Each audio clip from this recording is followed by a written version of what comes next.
পারতেছি না। তো আমি ইনশাআল্লাহ আবার আমি আমার স্বামীর খোঁজে হয়তো বা বেরোবো। আবার বেরোবেন স্বামীর খোঁজে? জি। সেটা কোথায় যাবেন? ঢাকা থেকে প্রথম গন্তব্যস্থানটা কোথায় আপনার? আসলে ঢাকা থেকে কোথায় সেটা তো ধরেন আমি ইতিমধ্যে খবর পেয়েছি এবং আমি এটা বলতে চাচ্ছি না, এটা আমি স্কিপ করে যেতে চাচ্ছি, যেটা যে আমি খবর পাচ্ছি ও কোথায় আছে, তো সেই অনুযায়ী আমি ওইভাবেই আগাবো। আর ওর মুখোমুখি এরপর থেকে ওর মুখোমুখি হয়ে আমি আপনাদের সাথে জানানোর চেষ্টা করব। আপু আসসালামু আলাইকুম। জি ওয়ালাইকুম আসসালাম। আপু কেমন আছেন?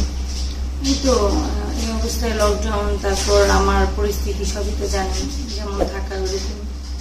জি, যদি আমরা সবকিছু জানি তারপরও আসলে প্রত্যেকটা ভিডিওতে আমরা এই কারণে জিজ্ঞাসা করি যে আসলে আমাদের ভিডিও শুধু যারা পুরান দর্শক তারাই দেখেন না, নতুন অনেক দর্শকরা দেখেন। এবং বর্তমানে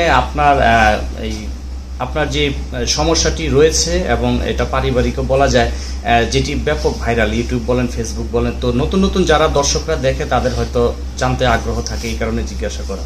তো আপু সর্বশেষ আপনার যে বর্তমানে আপনি তো ঢাকায় আছেন তাই না, তো আসলে আপনার কাছে এখন এই মুহূর্তে কি আপডেট আছে, আপনি আমাদেরকে কি জানাবেন আজকে?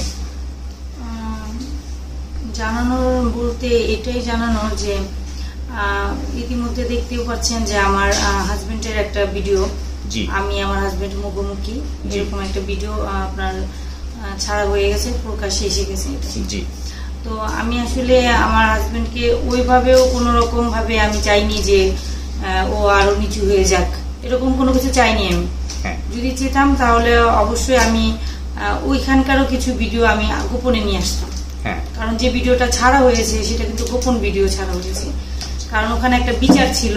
আচ্ছা, সমাধানের একটা ছিল। এই ভিডিওটা সম্পর্কে আপনার কাছে একটু জানতে চাই, আসলে এই ভিডিওটা কি আপনি ছেড়েছেন নাকি আপনার স্বামীর পক্ষ থেকে কেউ ছেড়েছে, বা আসলে এই বিষয়ে আপনি কোনো অবগত আছেন কিনা? আসলে সেটা হলো যে আমি তো, আমার সাথে কেউই ছিল না, আমার ছোট একটা বেবি ছিল, 1 মাসের একটা বেবি ছিল। তো ওই বেবিতে ভিডিও করা সম্ভবই না।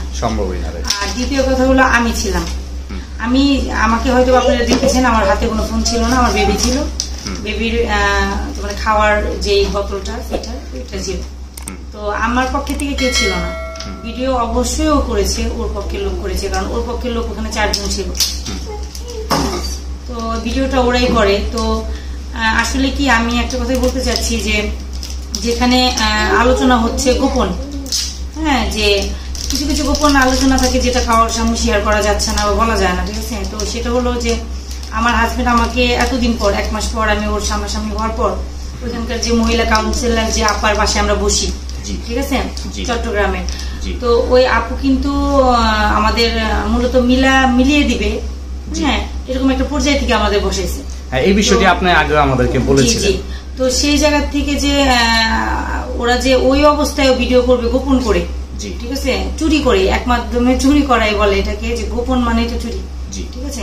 তো চুরি করে ভিডিওটা আসলে না করলেও হইতো, আর যেটা করেছে ভালোই করেছে, কারণ এর মধ্যে আমাকে অনেক দর্শকরা অনেক কিছু আমাকে বলেছে, কমেন্টস জানিয়েছে যে আপু আপনার কি বলে যে ওখানে যে অন্য কোনো মেয়ে হলে স্বামীর যে কলার ধরতো, ঠিক আছে, যে পরিস্থিতি আপনি ছিল, 1 মাস ভরে আপনি সিজারে পেশেন্ট, আপনার হাজবেন্ড আপনাকে যতই বলুক ডিভোর্স বলুন, আপনি যেহেতু হাতে পাননি, আর ডিভোর্স দিলেই হয়ে যাবে না, সেটারও কিছু কার্যকর আছে, যেটা 3 মাস 13 দিন আগ পর্যন্ত আপনি তার দাবি করতে পারেন। আচ্ছা, এই বিষয়ে আমি একটু কথা আপনাকে বলতে চাই। আসলে ভিডিওটি আমাদের নজরে এসেছে, আমরাও দেখেছি। আসলে অ্যাকচুয়ালি সেখানে মানে আপনার যে ভূমিকা ছিল, আমরা আসলে এটা নিয়ে আমাদের দর্শকরা অনেক প্রশংসা করেছে। তো অ্যাকচুয়ালি আসলে তারা কি উদ্দেশ্যে প্রচার করেছিল ভিডিওটি, সেটি হয়তো তারাই বলতে পারবে। আমি আসলে ওইটাই বলতে চাচ্ছিলাম, লাস্ট আমি ওইটাই বলি যে তাই আমাকে বলেছে যে আপু অন্য কোনো আমার বোন হলে বা আমার মা হলেও মনে এটা পারতো না, এতটা দূরে বসে আছেন আপনি বাচ্চাটাকে নিয়ে, যে যার জন্য এত কিছু করলেন, যাকে এত খুঁজে এত জায়গায়, সে খুব ভালো, তার ফেস দেখে তো মনে হচ্ছে সে খুব সুখে ছিল।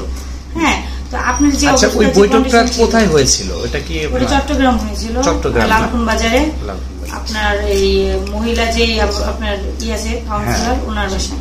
আচ্ছা, যাই হোক, আপুকে অনেক ধন্যবাদ। তো আমরা আসলে সেখানে একটা বিষয় লক্ষ্য করলাম যে আপনার কোলে যে বাচ্চাটি ছিল সে খুব কান্নাকাটি করছিল। আসলে যখন আপনার সন্তান কাঁদছে তখন কি আপনার স্বামী মানে কোনো মুহূর্তে এগিয়ে এসে তাকে কোলে নিয়েছিল কিনা বা এরকম কোনো দৃশ্য সেখানে হয়েছিল না? আপনারা হয়তো দেখতেন, তাহলে ভিডিওতে দেখতেই পেরেছেন। আচ্ছা। ওর জায়গা থেকে ওর মা, ওর ভাই, ওর বোন জামাই, শুধু জাস্ট এগুলাই ওর চোখে ভাসতেছিল, এগুলাই বলতেছিল। কারণ যারা ওকে বুদ্ধি দিচ্ছে, যারা ওকে সংসার ভাঙার জন্য পাশে যে দাঁড়াইছে, ঠিক আছে, তাদের কথাই ও বলতেছিল। কিন্তু আমার যে এতটুকের একটা নবজাত শিশু বাচ্চা, সে যে ওখানে গেল আমার কোলে, সে কান্না করতেছে, ওর তো কোনো দোষ নাই, ঠিক না? ওর জন্যই তো আমি ওকে নিয়ে গেছি। আচ্ছা, এখানে আরেকটা বিষয়, আমরা বাবাকে খুঁজতে গেছে ছেলে, ঠিক আছে, আমরা বাবার মন নরম হচ্ছে না। আরেকটা বিষয় সেখানে লক্ষ্য করেছি যে মানে আপনি যখন ডিএনএ টেস্টের কথা বলেছেন যে আমরা দুজন মিলে ডিএনএ করতে পারি, তখন কিন্তু সে আপনাকে একটা পাল্টা প্রশ্ন করছিল যে তুমি যদি সন্তান রাখতে না পারো তাহলে দিয়ে দাও, তাই না? এরকম একটা কথা আমরা শুনেছি। আচ্ছা আচ্ছা, তো আসলে পরবর্তীতে কি হয়েছিল? আসলে এটাও উঠেছিল ডিএনএ কথায়, আমার কিছু কথা কেটে দেওয়া হয়েছে ওখানে, যেটা আমার বলতেই হবে। কারণ আমি যেটা পাচ্ছি সেটা ঠিক, আমার পুরোটাই ছাড়, আমার প্রবলেম নাই। আমি ওখানে কিছু কথা বলেছিলাম, সেটা হলো যে ডিএনএ এর কথা নিয়ে একটা আপু বলেছিল, ওখানে আরেকটা আপু ছিল, তো উনি বলছে যে আমি একটা জিনিস নোট করেছি, আপনারা হয়তো শুনছেন ওই ভিডিওর কথাটা, যে আমি এই ডিএনএ এর ব্যাপারে একটা কথা নোট করেছি ছেলের কথা। সেটা হলো যে ছেলে বলেছে ডিএনএ করার পর যদি এখানে মিলুক, আমার ব্লাডের সাথে না মিলুক, ঠিক আছে, তবু আমি এই বাচ্চার ভরণ পোষণ করবো এবং বাচ্চাটাকে তাহলে আমার কাছে দিয়ে দিতে হবে, ওনার কাছে দিয়ে দিতে হবে, আমার হাজবেন্ডের কাছে, এরকম। আমি একটু বাচ্চাটাকে নিচ্ছি।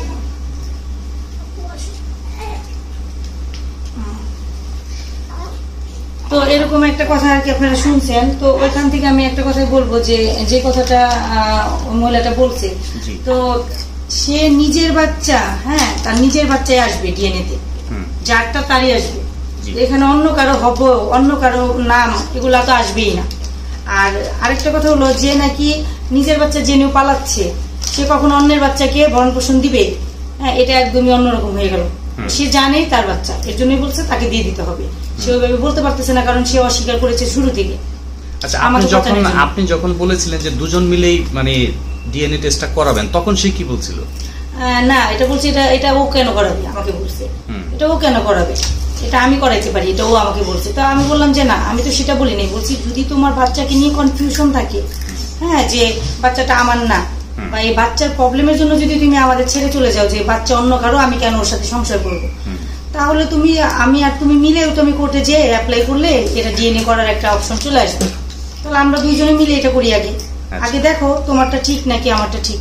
তো আপনি সেখান থেকে তো ফিরে আসলেন, আমরা আপনাকে নিয়ে এর মধ্যে ঢাকায়ও অনেকগুলো ভিডিও প্রচার করেছি। তো আসলে মানে আপনার এখন পদক্ষেপগুলো কি, আপনি কি করতে চান?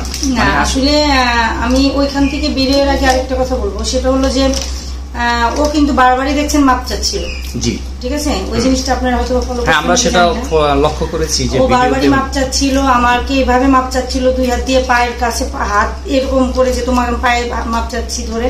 তো আমার একটাই কথা, যে অন্যায় করেনি, হ্যাঁ, যে দোষ করেনি, সে কেন মাপ চাবে? আর আপনি একটা বিয়ে করলেন, হ্যাঁ, পৃথিবীতে সবাই বিয়ে করেছে, তো একজন একটা ছেলে বিয়ে করে সে একটা মেয়েকে তার কোলে বাচ্চা দিয়ে সে পালিয়ে বেরিয়ে যে আমি ডিভোর্স করে দিচ্ছি একটা পর্যায়ে এটা বলে সে সামনাসামনি হওয়ার পর বলবে যে আমি এখন তোমার কাছে মাপ চাচ্ছি। এখানে তো এটা তো ছোটখাটো বিষয় না, একটা বাচ্চা, একটা জীবন, একটা সংসারের বিষয়। এখানে মাপ চাইলেই তো মাপ করার মতো ক্ষমতা আমার নেই। আচ্ছা, আমি মা হিসাবে কি আমার সন্তানেরটা দেখবো নাকি আমি আমার স্বামীরটা দেখবো? আপনাকে তো আগে সন্তান স্বামী দুজনকে দেখতে হবে, কিন্তু আমি তো সেটাই চাচ্ছি, মীমাংসা মানে কি দুজন একসাথে রাখা না। আমরা সেখানেও আপনার কথাগুলো মানে আমরাও দেখেছি, আমরাও ফলো করেছি, এবং যারা উপস্থিত ছিল তারাও সম্ভবত আপনার প্রতি মানে তারাও মানে খুবই ছিল, মানে মর্মাহত ছিল, যেহেতু আমরা ভিডিওটা পুরোটাই দেখেছি, প্রায় 8 মিনিটের প্লাস একটা ভিডিও। না, আরেকটা কথা হয়েছে এখানে, সেটা হলো যে আমি কিন্তু এগুলো বলতে চাইছিলাম না, কিন্তু যেহেতু এটা প্রকাশে চলে আসছে এটা বলতেই হবে। সেটা হলো আরেকটা কথা, যেটা বলতেছিল যে ওর মাকে ওকে বাঁচাইতে, ঠিক আছে, আমাকে বাঁচতে দাও, মানুষ আল্লাহর কাছে বাঁচতে চায়, হ্যাঁ, তো আমি তোমার কাছে চাচ্ছি আমার মাকে আমাকে বাঁচতে দাও। তাহলে এটাই কি বুঝে নিতে পারতেছেন না আপনারা, যে ওর মা বাঁচতে চাচ্ছে, বাচ্চাটাকে সরাই দিই। ওর মা কেন বাঁচাবো? আমি ওর মাকে কিভাবে বাঁচাবো? আমি কি ওর মাকে যে ধরে আছি নাকি ওর মাকে আমি মার্ডার করেছি? মানে কেন না কিভাবে আপনি তো বাঁচাবো? এখনো কোনো আইনের আশ্রয় নেন নাই না, বা না, কোনো না, ধরনের না, মামলা বাঁচাবো করেন নাই, কিভাবে? এই না প্রশ্নটা না, আসবেই বা এখানে কেন? বাঁচানোর একটাই তাহলে যে বাচ্চা নিয়ে সংসার করতে চাই, আমি যেন সরে যাই, ওর মা বেঁচে যাবে। তাহলে উনি কিরকম মহিলা? তো উনি আপু তো মা, আসলে এখন তাই না? আপনি এর প্রেক্ষিতে আপনি কি করতে চান আসলে? আপনার পক্ষ থেকে আপনি আসলে কি করবেন? না, আমার পক্ষ থেকে আমার একটাই কথা যে ও যেগুলাই মিথ্যে বলতেছে, ও বরাবরই মিথ্যে বলতেছে। সেটা হলো একটা প্রমাণ আছে, আরেকটা যে আমাকে কিন্তু ও বাড়িতে নেয়নি, ঠিক আছে? তো ওই দেশের বাড়িতে যখন ফার্স্ট যাই, ও কিন্তু এটা উঠাইছে, তুমি যদি ভালো মেয়ে হতা, হ্যাঁ, তাহলে তুমি পুলিশ নিয়ে বাড়িতে যেতা না।